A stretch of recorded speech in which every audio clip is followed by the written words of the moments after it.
আসন্ন নির্বাচনে ঢাকা ৭ আসনে ত্রিমুখী লড়াইয়ে জমে উঠেছে ভোটের মাঠ। এই আসনে বিএনপি মনোনয়ন পেয়েছেন কেন্দ্রীয় নির্বাহী কমিটির সদস্য মোহাম্মদ হামিদুর রহমান হামিদ। তবে সামনে বড় বাধা স্বতন্ত্র প্রার্থী। জামায়াত জোট একক প্রার্থী নিয়ে সুবিধাজনক অবস্থানে আছে। পাশাপাশি ইসলামী আন্দোলনের প্রার্থীও মাঠ চষে বেড়াচ্ছেন।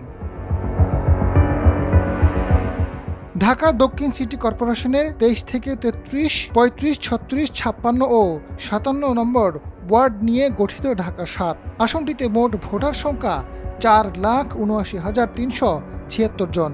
এদের মধ্যে পুরুষ ভোটার ২,৪৮,৪৮১ জন, মহিলা ভোটার ২,৩০,৮৮৩ জন এবং তৃতীয় লিঙ্গের ভোটার ১২ জন। বিএনপি থেকে ধানের শীষ প্রতীকে প্রচারণা চালাচ্ছেন মোহাম্মদ হামিদুর রহমান।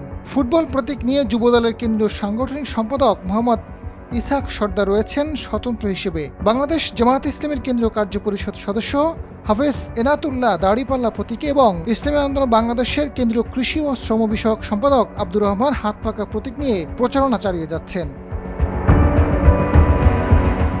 নির্বাচনী মাঠের চিত্রে দেখা গেছে বংশাল, চকবাজার ও নাজিরা বাজারের প্রতিটি মোড়ে ব্যানার পেস্টুন টানানো হয়েছে। জামায়াতের মহিলা কর্মীরা বাড়িতে গিয়ে প্রচারণা চালাচ্ছেন। নির্বাচনের তফসিল ঘোষণার আগেই দলীয় প্রার্থী চূড়ান্ত হওয়ায় তারা বেশ আগে থেকে মাঠে নেমে পড়েছেন। স্থানীয়রা বলছেন, বিএনপির ভোট দুই ভাগে ভাগ হওয়ায় ঝুঁকি তৈরি হয়েছে। বিএনপিতে দলীয় ও শক্তিশালী স্বতন্ত্র প্রার্থী থাকায় ভোট ভাগ হয়ে যেতে পারে। এতে একক প্রার্থী হিসেবে জামায়াত বাড়তি সুবিধা পাওয়ার সম্ভাবনা রয়েছে। যারা একক প্রার্থী দিয়েছেন তারা বেশি সুবিধা ভোগ করবেন।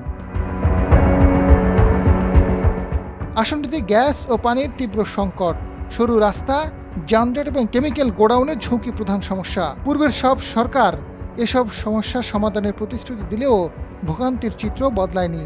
বিএনপি জামায়াতের প্রার্থী অগ্রাধিকার ভিত্তিতে এসব সমস্যার সমাধান করার আশ্বাস দিচ্ছেন। আজাদ ফারুক, সময়ের আলো।